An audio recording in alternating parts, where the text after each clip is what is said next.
This morning, the U.S. Supreme Court says it will hear the case on birthright citizenship this May. This is about President Trump's efforts to overturn what has been a right, or seen as a right, for well over 100 years. This is the 14th Amendment. How it has been interpreted in the courts and elsewhere has been that if you are born in the United States, you are an American citizen, regardless of whether your parents are here legally or not. Again, this goes to the court in May. The president says he's excited. He sees this as a chance to get rid of it.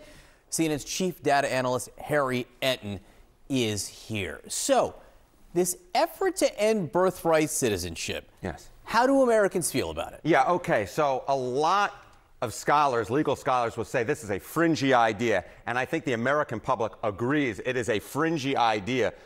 Take a look here, ending birthright citizenship. And keep in mind, this polling specifically asked about for children born to immigrants illegally here. Look at this. Just 41% support, 56% oppose. You rarely get 56% of the country to agree on anything. But on this one, they do agree that ending birthright citizenship, even for children who are here to parents who are born or who are here illegally, they oppose that idea. And keep in mind, I've looked at every single poll on the subject, different question wording. In every single one, the majority oppose. Oftentimes, the opposition number is actually higher than this 56. If anything, this is the low level, at least at this point in time. Okay, again, to be clear, this is a majority against the president's position on this. Correct. How has this changed over time? Okay, so I want you to take a look right here, right? This is this 41% who support that idea currently. Only about 4 in 10 Americans. Take a look here. This was a stat that I think surprised Mr. Berman. He was surprised by this one. Look, he's shaking his head off on the side. Support ending birthright citizenship. We get 41% now. Look where it was in 2010 during the Tea Party craze, right? 47%. How about in the early 90s? It was a majority who supported it. The number has been going down, down, down on this particular subject, which I think is quite surprising to a lot of folks because there's obviously the anti-immigration fervor in this country seems higher. But on this particular question, support ending birthright citizenship, in fact, we're near record lows on this number, at least over the last 30 years. And to be clear, support for deportation is rising. Correct. So this is running in the exact opposite direction of what you might think. Support for ending birthright citizenship is actually going down. It's exactly right. And when this was one of those things, I kept looking at the polling data. You know, sometimes you get one piece of polling data, then you look at another, and you average it. It's just very clear. It just used to be considerably higher than that 41% right now, which again is at the higher level of the polling that we've actually been looking at. In a million years, this is never what I would have predicted on this, which is why it's so important to see what the polls are telling us here. How about this issue in terms of being a motivator to get to the polls? Yeah, okay. So it's not just that only about 4 in 10 Americans support President Trump's position on this. You might also say, okay, but what if it motivates Republicans to go out and vote? Again, this to me was so surprising. Makes you very motivated to vote. Ending birthright citizenship. Just 31% of Republicans. This issue actually motivates Democrats more. 51% say it makes them very motivated to vote. This is just from top to bottom a political loser for Donald Trump and Republicans. They may like his stance on immigration overall, but on this particular question of ending birthright citizenship, even the children who are here from parents who are here illegally, it is a political loser. The majority oppose it, and Democrats become quite motivated to vote, considerably more so than Republicans. Again, so interesting given that the White House thinks it is winning the political battle right now in issues involving deportations of Abrego Garcia and others. This I know is a separate issue, but again, this is a political battle they're not winning. This is exactly right. This is a political battle they're not winning.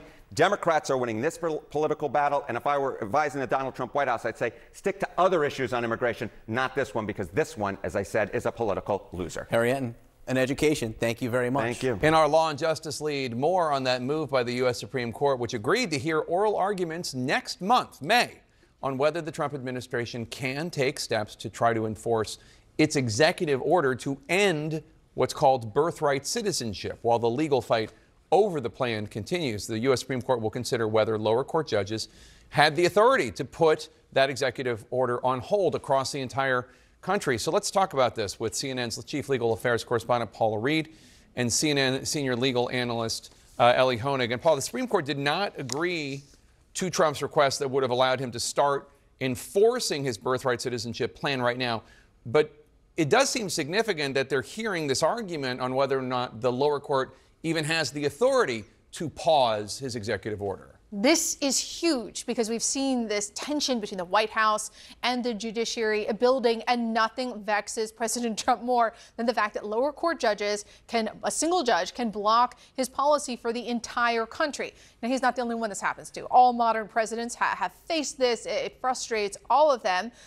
But look, no one has had more policies blocked than Trump because he's issued a record number of executive orders and he plays at the edges of constitutional power.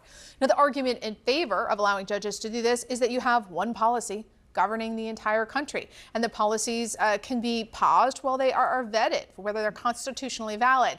And I think it's so interesting that what brings this issue to the Supreme Court is birthright citizenship, because for all the bravado the Trump legal team has about how their policies are going to be upheld by the Supreme Court, this is the one where they sort of tell me, we're not sure we're going to win. So it's interesting. It's become like a Trojan horse to get this bigger issue of the power of judges before the high court. Yeah, and as you note, this is an issue that has that Biden had to grapple with, that Obama had to grapple with, but like you say, Trump's had to grapple with it more than others, the power of one judge to block something all over the country.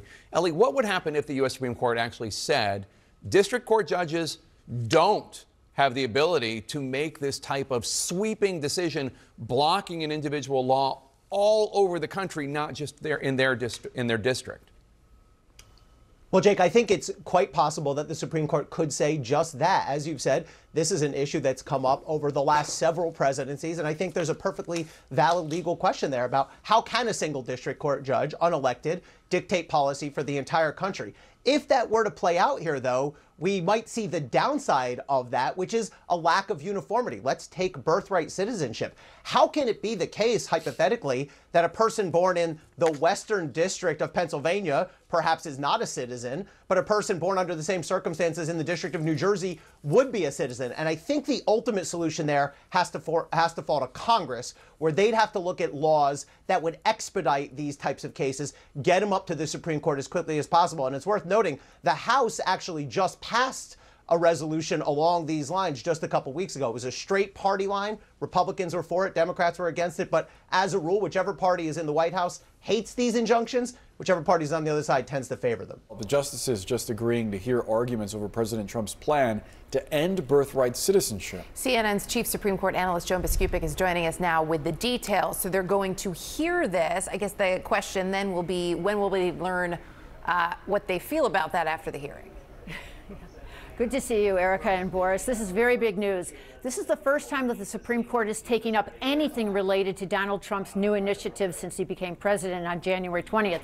And on January 20th, one of his executive orders was the one lifting birthright citizenship for certain temporary residents, people who are here unlawfully, all countering what is in the 14th Amendment that says that anyone born or naturalized here in the U.S.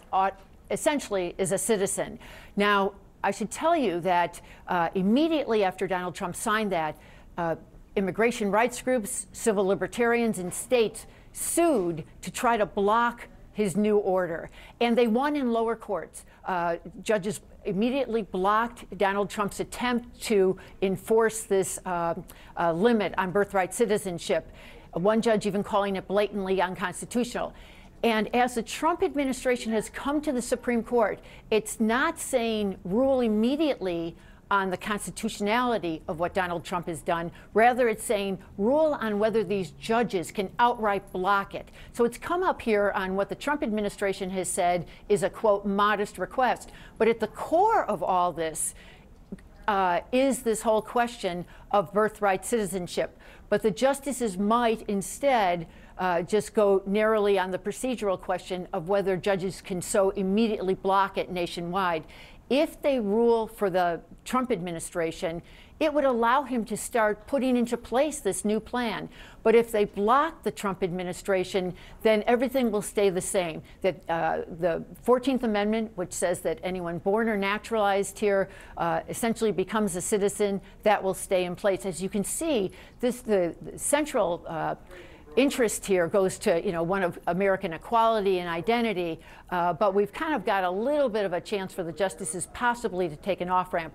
But it's still big news that they even agreed to hear this case in any form on May 15th, scheduling rare May arguments. They normally finish their session for oral arguments at the end of April. And to go to Erica's question about when would we get an answer on this, it would likely be at the end of June or early July when they finish their this annual session.